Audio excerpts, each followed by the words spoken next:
Right, everybody. It is the Two Ordinary Cops, 1st of May. We're back. Schultzy, how are you, mate? Yeah, mate, I'm excellent. I just got back home last night, actually, late last night, just in time to watch most of the Women's State of Origin game. But, mate, we've been down in Sydney for, I suppose, I've been in New South Wales almost a week, but we're down in Sydney for probably 3 or 4 days, going to the National Suicide Prevention Conference, which was fantastic. We got to meet some great people. Got to have a chat. We made some new contacts. We were there supporting Bellatar Fortitudium, and that was great. We got to chat to some fantastic people, find out some other information too about what goes on in those scenes and what kind of other services are out there. There's everything. You and I spoke to a fantastic bloke who took a photo of us, and he was, a victim of child abuse or sexual child abuse, and he had started up this charity, and just a great guy to chat to, and the work that they do in helping those people that have, been victimised by this sort of behaviour. It's fantastic to see people out there like that. And mate, yeah, do you want to add anything? Yeah, no, it was what I liked the most, I would say, with the fact that I wasn't quite sure. I thought it might have been a little bit of wishy-washy, and I'm sure, we're not very wishy-washy people. We sort of like practical solutions to problems. So, unless you're blind Freddy on a galloping horse, you would have realised that. But for me, I like the fact that there were solutions. They said, right, okay, we're destroying a lot of people. We need to have solutions about how we can do this. We probably need to break the mould and start again. And I was right into that. And look, we're going to talk more about it. But the trouble is, while we were down there, I was tracking a missing persons case from Alice. There's a young 5-year-old girl who was missing at that point but believed to be abducted.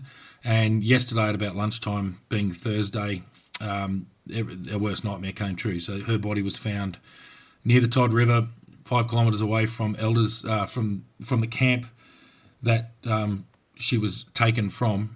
And as a result, a manhunt was underway for an offender by the name of Jefferson Lewis. He's alleged to have abducted.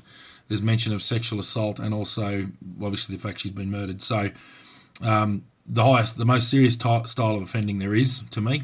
And then I think the reason that I was so interested in this matter, and don't get me wrong, it's a national matter, but I'm aware of the family of Kumunjayi Little Baby. I know that family.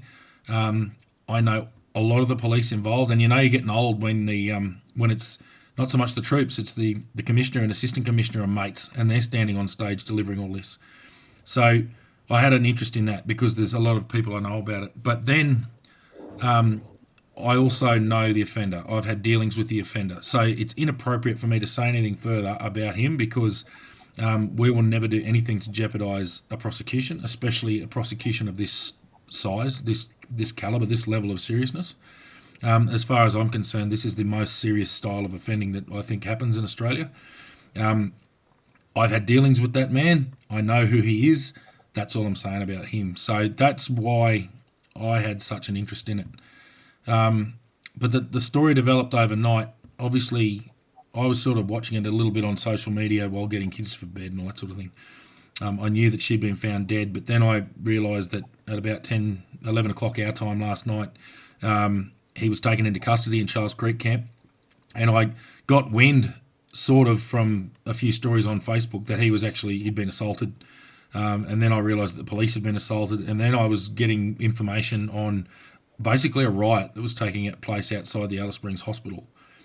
So I think just to sum that all up, and we're going to obviously back and forth what our thoughts on the process and explain to people what the process is a bit. You saw the absolute best of Alice Springs all week. We had spontaneous volunteers from the community all week coming in their hundreds to assist to search high and low for this little girl out in the bush. Hard going too. It's getting cooler, but it's still quite hot around Alice. It's wild terrain. It's a desert country, lots of buffalo grass, lots of spinifex, rocks. It's hard going, and it's unwieldy to have that many people and to coordinate that many people. But the fact that so many people were willing to volunteer for hours and hours was just a testament to the Alice Springs community. Lots of businesses providing support to those people with food and whatever other resources they needed, which is brilliant. And then you see the bloody flip side, and it all goes back to Alice that we know. And we have a riot at the Alice Springs Hospital calling for traditional tribal law.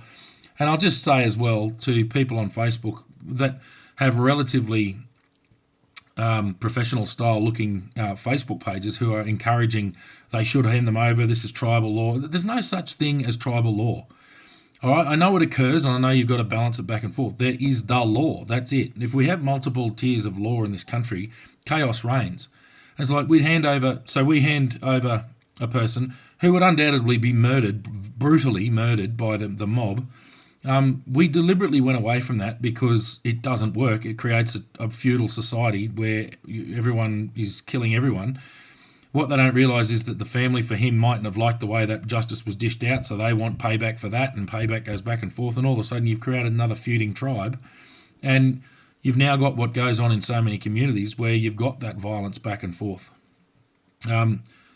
Sorry, before I cut across, mate, the other thing was with that riding out the front, the police are the ones who hunted him down. Ambos are only ever at a place to help somebody. They are never there to deprive liberty. They're not there for a controversial reason. For Ambos to be attacked is just despicable. I've said that before. For the police to have to surround the hospital and protect everyone inside that hospital. There were other patients in there. There are all the medical staff inside the hospital working their butts off in Alice Springs. Jefferson Lewis, people have rights in this country, everyone, even people who are alleged to have raped and murdered children. You have rights. We don't hang you by the nearest post. There is a process. The person had to be taken in for treatment, given what's called a fit for custody, so he's deemed to be fit to go and sit in a police cell, basically. And as a result of that, the police made the decision, which I think was the correct decision, to fly him up to Darwin, get him out of the situation, remove the source of the problem, which is standard. That we do that quite regularly, and that was the right call. So, to all the people in Alice, and I don't know how many listen to us, but it would be calm down, stop. The process has started. The investigation has to take place. The court case has to take place, and we don't want to do anything that will jeopardise a successful prosecution. Yeah, mate. No, you're exactly right there. And like you said, yes, I have had dealings with Jefferson Lewis as well in the past. To be completely honest, I can't remember exactly all of them, but I did know his name and his face. You'd have to go back through. But the other important thing, like you mentioned, it would be prejudicial for us to actually say anything in relation to our involvement with him. Because you cannot. This is the important part of anybody in the media, social media. It doesn't matter which platform you're talking from. You cannot influence the outcome by what people's perceptions are or their involvement. You must allow the evidence to speak for itself in relation to this case. Mm-hmm. And that is the problem is in the past, and we've seen it 100 times. The media have got people up talking about certain instances, and it can influence the outcome of a case. Mm-hmm. They've got to go through a process. It might be annoying for some people. It definitely won't be fast enough for some people. The wheels of justice turn slowly, but they do turn. Mm. And you've got to allow that process to take place. And we've seen what happens if you speed up that process, as we saw. I don't know, I'll just mention Zach Rolfe. If you try and force something to happen, then there's problems. So you've just got to let it. Investigating takes time. Mm-hmm. There is so many, mate. You and I have spoken about some of the investigations, but the amount of follow-ups. You spoke about the shooter up in Darwin. The amount of different follow-ups. You've got 100. You would have over 100 police working on this. Mm. In different circumstances, and like you said, it's the octopus. This information's coming in from here. This information, for every bit of information, you get another follow-up. And there's cops doing that constantly. The job would be absolutely massive, and it would be difficult to coordinate. We're talking one of probably, it wouldn't be the biggest job, but it'd be very close to one of the biggest jobs the Northern Territory's dealt with as a police force.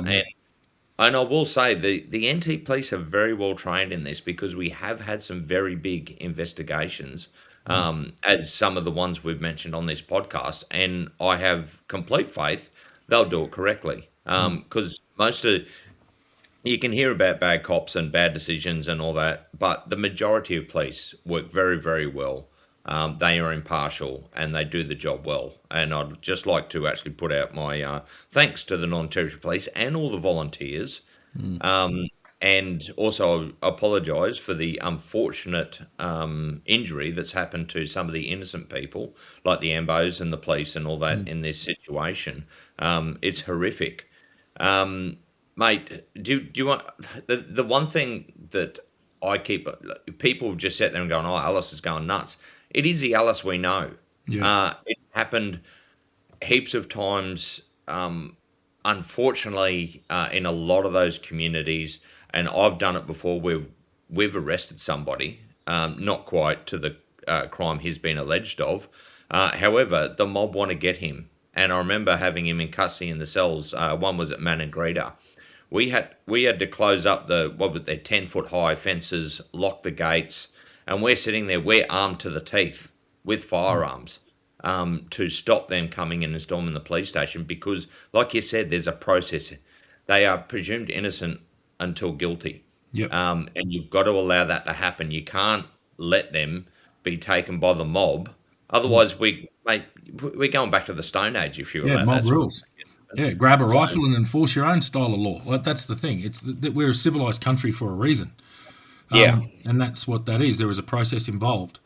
That is what it is. But I think something that people might be interested in, because obviously this was a massive matter. This kicked off, I believe, Sunday night, late at night, and I wouldn't mind just explaining, obviously without knowledge of what actually occurred, but just having done plenty of these style of big jobs, just what would have occurred and how it escalated and what police would have been doing at the time. Because people think it's just, oh, well, yeah, go and look for her in the bush. Oh, well, you found her. Go and lock the bloke up. Oh, you locked him up. Good job. Good job, you buggered.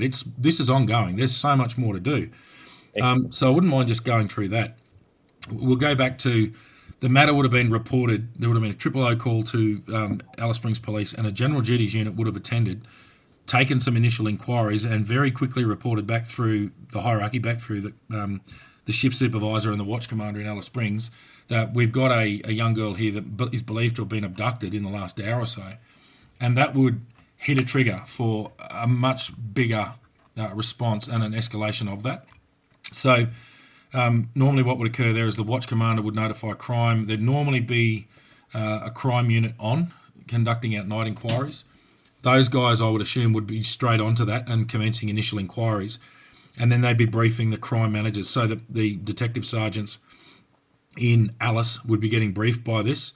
I would assume it would go up to the superintendent of the crime unit or the crime area, the section.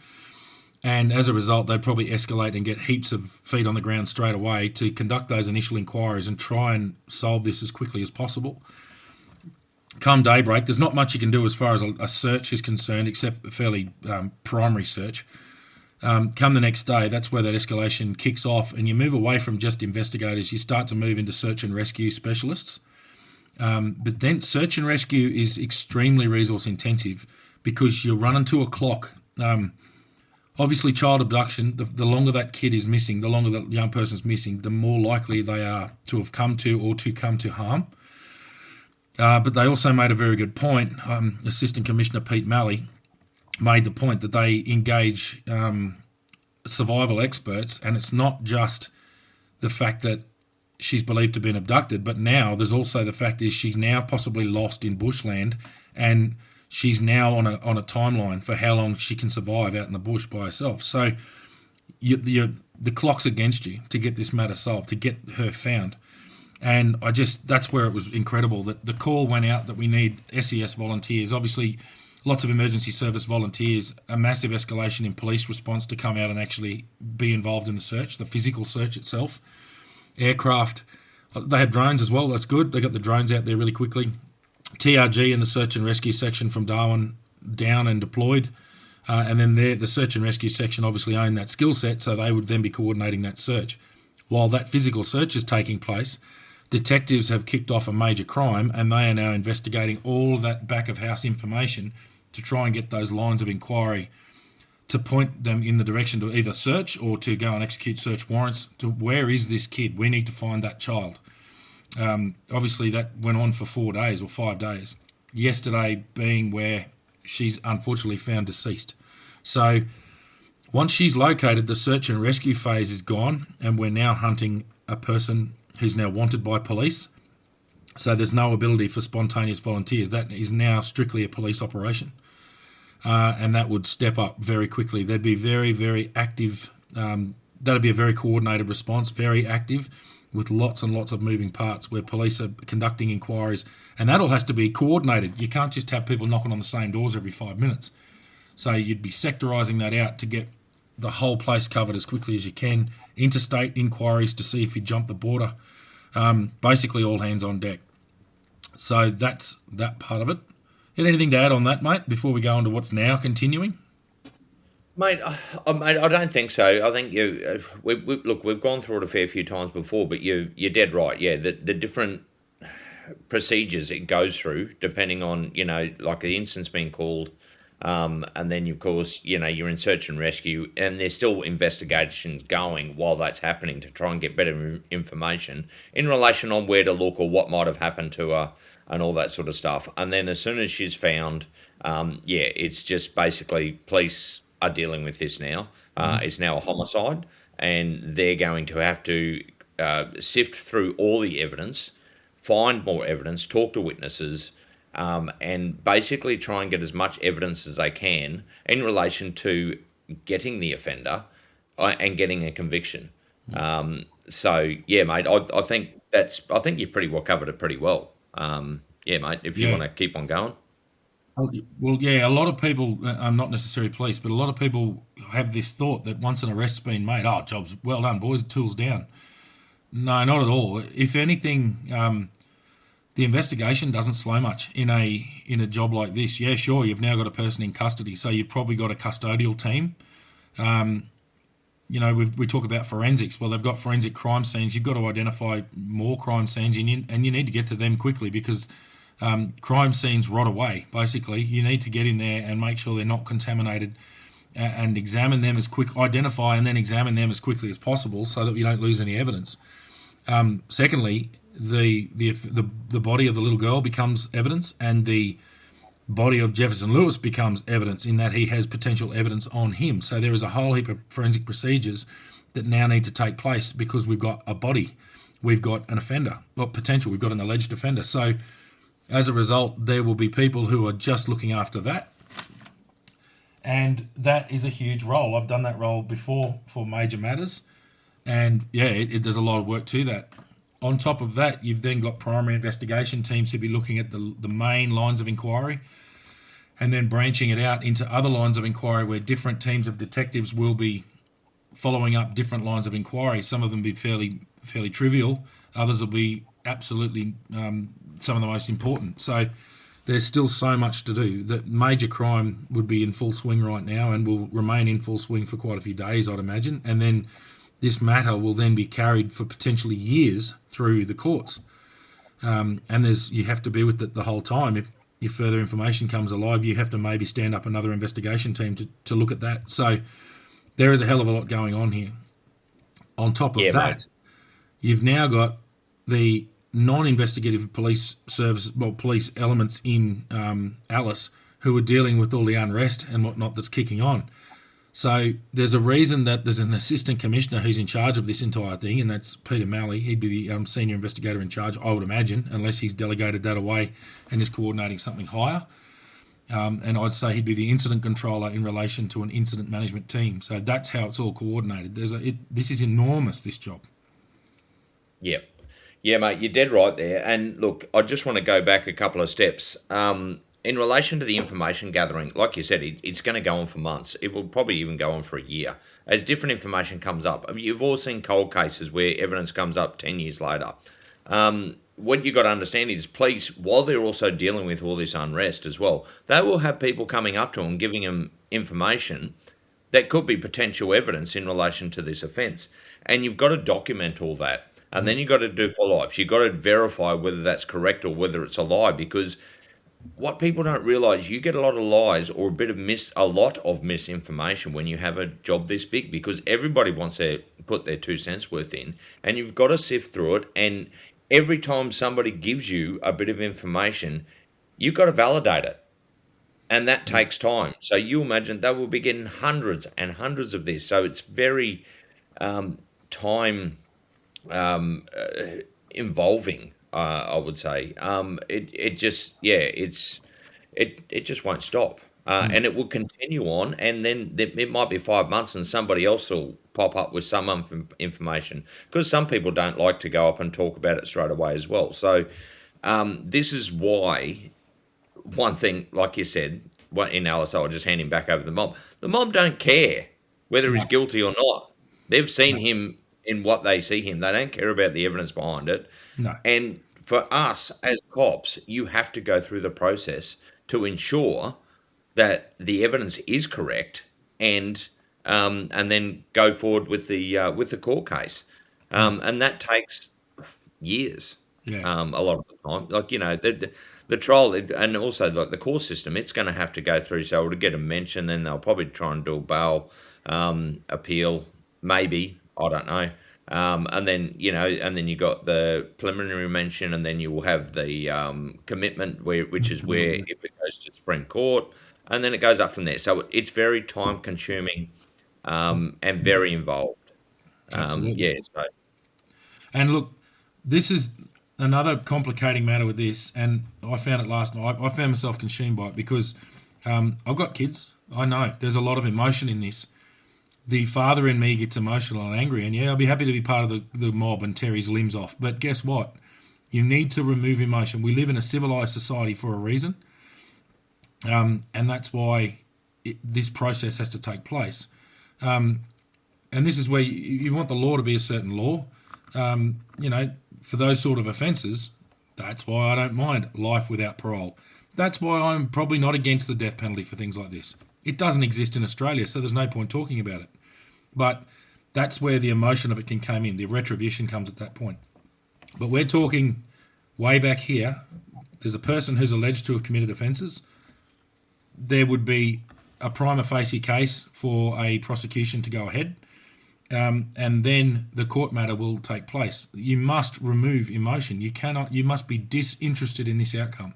You've got to be absolutely throwing yourself into it as hard as you can, because remember the extreme responsibility of detectives in a homicide investigation is that you have to speak for somebody who's had their right to speak taken away. So that's a massive responsibility. And when that person is a 5-year-old child, you dig deeper. You dig as deep as you can. You put everything into it.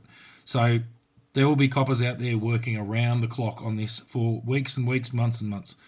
And I just, all the best to them. I probably know quite a few of them. And I know the calibre of some of those people in major crime, and they are magnificent detectives. So I've no doubt that the job will be carried out properly. yeah, mate, definitely. And it's very important you talk about the emotion and being impartial.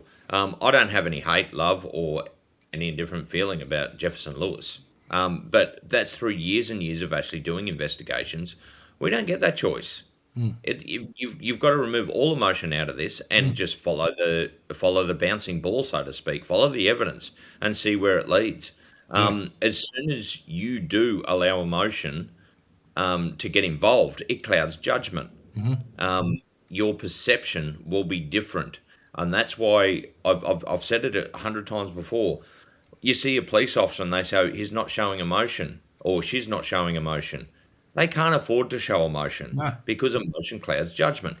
And this is the thing about being impartial and seeing it for what it is without feeling compelled to do anything, just because your emotion tells you should. So that's why you remove it. It is so important to do that. Yeah. It's also bloody hard to do at times, especially where these visceral sort of cases. And that's where a professional police officer who's finding it just, this is too close to home. I'm finding myself too emotionally involved in this. You need to remove yourself from the matter. You need to just go off and support the family or look after yourself because you're emotional about this, or be involved in some other way that's more of the caring side of things and actually trying to care for victims and that kind of thing, which is honourable. There's no issue with that. But if you're going to be investigating, you have to switch that off. You have to be completely, like you've just said perfectly, you've just got to be completely objective. What have we got? What further evidence? What further lines of inquiry? Move through it. Follow the diamond, as we always say. Start at the top of the diamond, work your way down. When the diamond's fat and it starts to get skinny again, work back to the bottom of the diamond. It's simple as that. It's not simple; it's extremely complicated generally, but you have to chew through that. So, yeah, I think we've covered that pretty well, mate. It's a hell of a job. I know that it grabbed my attention, and I've sort of been finding myself checking my phone and reading updates quite a bit. I flicked off a few texts. I'm not certainly going to go looking for information, but I've just been flicking texts off to a few people I knew involved and just said, "Oh, mate, big job, all the best with it," sort of thing. And they've just been, "Thanks, mate, cheers," and that's it. There's been no information seeking, but I just having been through a few of these jobs, I just thought we could share what would be occurring right now, because it's the standard operating procedure. It's what occurs. So, just to give a little bit of insight as to why this will be such a big job. Yeah, exactly. And a lot of that is also just flicking people, a few texts, or it's just support. So, it's giving them a pat on the back on, "You're doing a good job." It is a very, very difficult job to do. And I'll just touch on, mate, you're right. If you do have emotions about this, honestly, you need to actually remove yourself from it, because you can't afford to. And look, some people will, depending on whether you've got kids or what you've seen and all that sort of thing. There's nothing wrong with removing yourself because you think it might be prejudicial to the outcome of the investigation, and just let the people that aren't emotionally involved deal with it. Yeah. Yeah, I mean, like I said before, I got no anger towards him. And I'll put in there, like, it's something that my partner Miriam said. She noticed that you and I look at the world very differently. When you see stuff happen in the news or horrific incidents, she goes, "You guys are just kind of, there's no emotion," but that's because we just want to hear the evidence, and Yeah. we're trained in that. Like, we've done it hundreds of times. So I think you're right, mate. There's only so much we can say about this. We're giving you a rundown of how the investigation is going to work, and how it should work, and then afterwards, it will all come out in the wash, and then it will get then you got the coronial as well. Yeah. Which will be very interesting to see what comes out of that. As you and I both aware, there is significant child abuse that happens in the Northern Territory. Yeah. So we want to make sure all the T's are crossed and all the I's are dotted in relation to getting the correct information out there on, I suppose, the amount and how, like you said, we're always one for solutions. How do you fix that? How do you make it better? Yep. And it has to go that way. And yeah, you'd almost hope this is not just another time that the Northern Territory population and the national population looking inward aren't outraged again for a couple of weeks, and then everyone forgets about it, which happens because I can't remember a matter this serious, but I certainly remember some that were close. We had homicides, with plenty of them. We had lots of child sexual abuse, heaps of it. So this is not the first time. This is the worst matter that I can remember, but it's certainly not the first radio for the NT in this sort of area, which is bloody unfortunate. That's the way it is. But let's not forget about it. Let's move forward with it and continue on.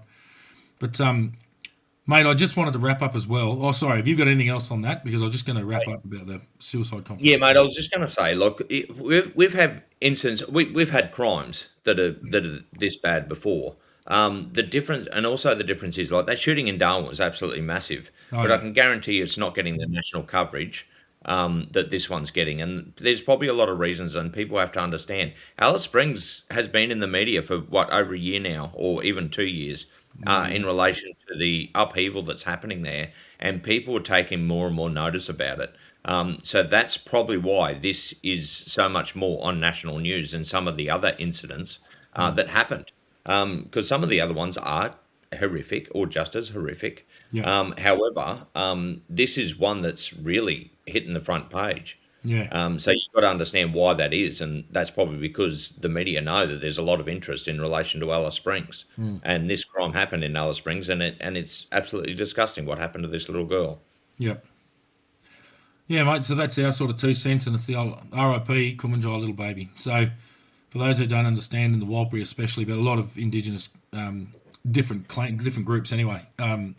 Once a person's passed away, it's culturally normal just to that you don't speak their name anymore. So her name would have been different while the matter was underway, and now that she's confirmed to have died, then she becomes Kumunjayi, and the family's asked that she be called Kumunjayi Little Baby, and that's just the way it is. So we'll respect it.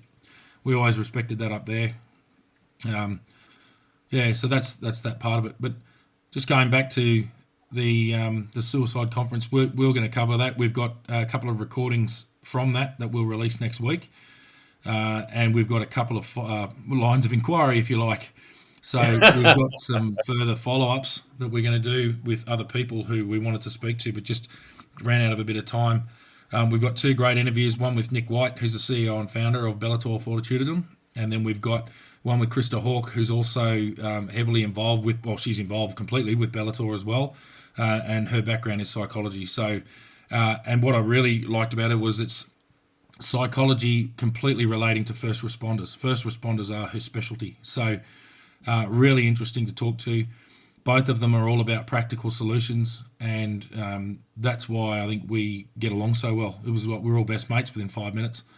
So, Oh, yeah, yeah. really a really good, worthwhile organisation, and we'll have a bit more of a chat about them next week. But we could not ignore what had occurred in Alice this week, so that's why this is on. But that's all I got, mate. What do you got? Yeah, mate, I'll just back you up there in relation to the suicide prevention conference. We've got another one in relation to Bellatar Fortitudium as well. We couldn't record him because the problem is people go away and they listen to a speech and then they all come back in for their either lunch or afternoon tea and all that sort of thing, and it gets very noisy Yeah, in that area. So that's why we had to cut it short. The thing is, we learnt a lot on how mm, we'll proceed in the future. At this stage, we're looking at going to the next one, mm, which we will do differently. But this was more of a just testing the waters, so to speak, on how we'll do different stuff next time. And yeah, in relation to Krista, it was great. Both of you and I, we were just asking her different questions, just trying to get more clarity around mm, some of the stuff that we saw and some of the stuff we perceived, and getting why this sort of thing happens.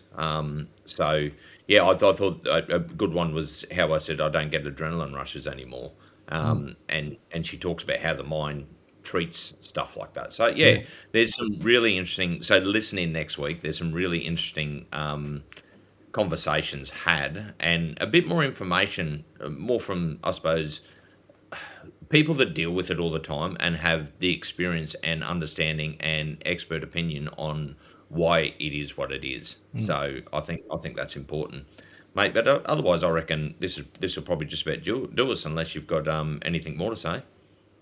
No, mate. Our thoughts with the Alice Springs community and the family of Kumunjayi Little Baby. So that's basically why we spoke about it. But we'll talk to you next week. Yeah, definitely. And if anybody does have any questions, feel free to get in contact with us. And I do apologise. We have actually had a lot of people not so much commenting on this, and I guarantee they will once this episode is released. However, on past episodes and some other information in relation to policing and all that sort of stuff, there's people that want us to put on more episodes a week. But the problem is there's also people that can't keep up with the episodes. So, um, Mostly us. so there's, I think one of our best. A big shout out to actually Stu Crawford and Lisa Crawford, who put up with us and looked after us while we're in down in Sydney. They did an excellent job, and they're fantastic people. So a big shout out to them for helping us. Just giving us accommodation and feeding us as well. Yeah. They were absolutely fantastic. Yeah, a great meal. I tell you what, Lisa put on a fantastic meal that last night before we left. So, yeah, so big thanks to them. But otherwise, mate, I think that'll just about do us. Yep. All the best. See you later.